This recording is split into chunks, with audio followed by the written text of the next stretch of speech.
विनीत जी, आपसे पूछना चाहूंगी कि लगातार आप लोगों पर ये आक्षेप लगाती रही कि दिल्ली मॉडल कितना चर्चित है। न्यूयॉर्क टाइम्स में फोटो छप रही है, तस्वीरें छप रही हैं और वहां पर जांच एजेंसियों को भेजकर आप लोग उनकी पॉपुलैरिटी को दबाने की कोशिश कर रहे हैं और लगातार ये जारी है। उल्टा चोर कोतवाल को डांटे, ये कहावत बहुत जूनी है। तो ये उसी का उदाहरण है। जो ये आप नीति है, एक्साइज जो पॉलिसी थी, उसके ऊपर हमारे पहले से ऑब्जर्वेशन थे और हमने उनको बताया भी था कि इसके अंदर घोटाला हुआ है।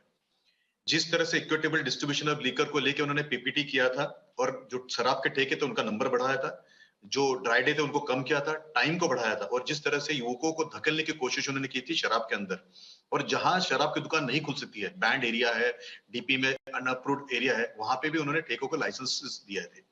तो मुझे लगता है कि उनको ये जवाब तो देना पड़ेगा कि कितना करोड़ का ये घोटाला था, और ये घोटाला सबके सामने है। कोई बिना इसके अगर मनीष सिसोदिया जी ने अगर किया है कि उसमें अगर कोई घोटाला है तो उनको चिंता करने की कोई बात नहीं है।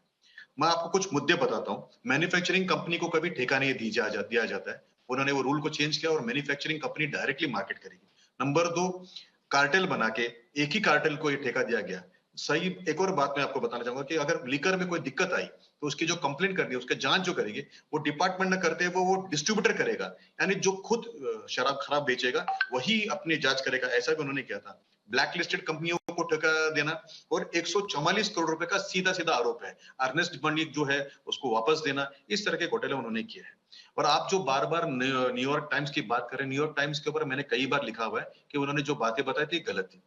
दूसरा, अगर किसी इंटरनेशनल न्यूज़पेपर ने किसी के बारे में लिख दिया तो चोर साहूकार नहीं बन जाता है। और अगर शिक्षा नीति की बात है तो मैं आपको एक केवल बात बताता हूँ। सन 2017-18 के अंदर 42,503, मेरे नंबर को आप लिखिए, आंकड़े को लिखिए, 42,503 बच्चे जो थे 10th स्टैंडर्ड फेल हुए थे। उसमें से केवल 3,812 को री एडमिट उन्होंने किया था। 38,681 बच्चे कहाँ गए? अगर मेरे आंकड़े गलत है तो मेरे ऊपर केस फाइल कर सकते हैं। ये 38,681 बच्चे कहाँ गए ये वो बताए।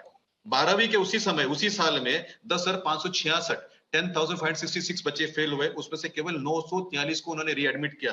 9,023 बच्चे कहाँ गए? तो ये जो 47,000 बच्चे उस साल, मैं एक ही साल का आंकड़ा दे रहा हूँ, मैं बाकी भी आंकड़ा तो दे सकता हूँ, ये सारे बच्चे जो है वो कहाँ गए? और उनको आपने जानबूझकर सिस्टम से बाहर, एजुकेशन सिस्टम से बाहर करके ओपन एजुकेशन डाल दिया, उनका जिंदगी खराब कर दिया, केवल क्योंकि आपको स्टैटिस्टिक्स अच्छा देना था। कोई अच्छा मॉडल नहीं है ये वाला, ये गरीबी में, दरिद्रता में डालने वाला। आपने पेपर का उदाहरण दिया, मैं आप ही के टाइम्स का उदाहरण दिया, टाइम्स की ही रिपोर्ट है, आपके ही न्यूज़पेपर ने दी में। और मुझे लगता है कि आपका जो टाइम्स ग्रुप का जो पेपर है वो न्यूयॉर्क टाइम्स से बढ़िया है। दूसरा, अगर आपको न्यूयॉर्क टाइम्स पर टाइम्स के ऊपर अगर विश्वास नहीं है तो आइए वायर का आपको एग्जांपल देता हूं। इल्मा खान करके जो बच्ची थी, उसको सिस्टम से उन्होंने बाहर निकाला, वो फेल हुई, उसको रीएडमिशन नहीं दिया, अब उसके घर वालों ने उसको जबरदस्ती शादी करने की बात की है। ये वायर की रिपोर्ट है। मैडम, इन्होंने जिंदगियां खराब की है बच्चों की। जी विनीत जी, रवि श्रीवास्तव जी तो साफ तौर पर कह रहे हैं कि आपके पार्टी में भी बड़ी सारी धांधली है, लेकिन आप तो लोगों को बाहर भगा देते हैं और बाकी पार्टियों पर जांच बिठा देते हैं, एजेंसियों को उनके पीछे दौड़ा देते हैं क्योंकि आप सत्ता में, इसलिए। मुझे लगता है कि इनको ना वो पुरानी कहावत याद दिलानी पड़ेगी कि खिसियानी बिल्ली खंबा नोचे। यानी जब इनकी बहुत सुनाते हैं। मैं बीच में नहीं बोला था रवि जी, मैं बीच में नहीं बोलता हूँ। आपने कहावत के भी बात बता दीजिए ना रवि जी। आप मेरे से उम्र में बड़े हैं तो मैंने आपका सम्मान किया। आप बोलिए, आप मुद्दे पे रवि श्रीवास्तव जी बोलने दीजिए ना। रवि श्रीवास्तव जी, रवि जी, आप बीच में बोलेंगे तो आपकी बकवास सही हो जाएगी, ऐसी बात नहीं है। मेरे मुद्दों को सुनिए और आपको भी अच्छा लगेगा। जैसे मैंने कहा कि शराब के अंदर जो डील हुआ उसमें 30 करोड़ रुपए का अर्नेस्ट मनी वापस दिया। मुझे आज तक का प्रोसीजर पता है कि कहाँ पे सरकार के अर्नेस्ट मनी को वापस दिया जाता है, कौन से लॉ के नीचे, कौन से रूल के नीचे उन्होंने ये दिया था। 144 करोड़ रुपए का सीधा घोटाला है, सामान्य आदमी भी समझ सकता है। जो दारू बेचेगा, जो शराब बेचेगा, वही उसकी जांच करेगा। ये जो रूल बनाते हैं, ये रूल बनाने के बाद में कोई अंधा भी आदमी बता देगा कि इसके अंदर कितना उजाला है। मैं एक और आपको एक बात बता दूं कि ब्लैक लिस्टेड कंपनीज को शराब के ठेके देने, ये देखने के बाद में कितना भी अनपढ़ आदमी होगा तो समझ जाएगा कि इसके अंदर कोई घोटाला है। ड्राई डे को कम करना, समय को बताना, आप पूरी जिंदगी बर्बाद कर रहे हैं। आपको शर्म नहीं आती है कि कितने घरों को बर्बाद करेंगे?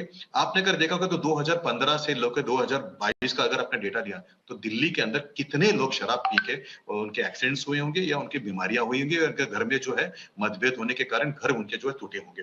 आप इसके बारे में कहीं पे भी आपके मन में कोई दुविधा नहीं है? शराब बेच रहे हैं, क्या भूल है कि शराब बेच रहे हैं? ये मॉडल बेचेंगे दुनिया में कि हम जो सामान्य आदमी था उसको बेवड़ा बना रहे, उसको दारा शराबी बना रहे, उसको लाचार बना रहे। शराब सिर्फ इक्विटेबल डिस्ट्रीब्यूशन का पीपीटी करें। उन्होंने कभी पानी पीने का इक्विटेबल डिस्ट्रीब्यूशन किया कि भाई हर घर में पानी मिलेगा, कैसे गरीब आदमी के घर पे पानी जाएगा, कैसे घर हर आदमी को प्रदूषण से मुक्त करेंगे, उसके बारे में नहीं सोचा। और ये जो झूठा प्रोपेगेंडा न्यूयॉर्क टाइम्स कैसे छापता है मुझे भी पता है, आपको भी पता है। और रवि जी आपके जैसे व्यक्ति को अगर छपना होगा तो वो भी छाप देंगे, वो चेक नहीं करेंगे कि आप सही बोलते हैं कि गलत बोलते हैं, वो उनका एजेंडा चलाते हैं।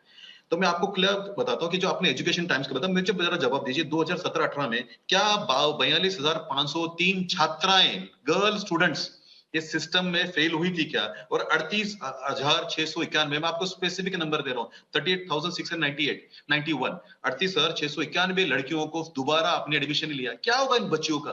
पेरेनियल पॉवर्टी, तो यानी जिंदगी भर तक गरीबी के अंदर रहेंगे, इनकी एम्प्लॉयबिलिटी नीचे गिरेगी, इनके घर के अंदर उनके ऊपर शोषण होगा। इसके बारे में कुछ सोच होता था क्या? आपको शर्म आनी चाहिए रवि जी, जब आप ये कहते हैं एजुकेशन मॉडल जहां पे आप गरीब बच्चों को बाहर निकाल देते हैं, ढकल देते हो उनको national school of open learning, राष्ट्रीय मुक्त विद्यालय शिक्षा संस्था के अंदर ढकल देते हो, एनआईओएस के अंदर ढकल देते हो, ताकि आपके आंकड़े सही दिखेंगे। आंकड़े दिखाने के चक्कर में आप बच्चों का जो है ना फ्यूचर खराब कर रहे हैं। मैंने आपको नाम लेके बताया, वायर तो आप ही लोगों का न्यूज़पेपर हमारे विरोध में लिखता है, हमसे खफा रहता है, हमसे वो जाति नहीं रखता है।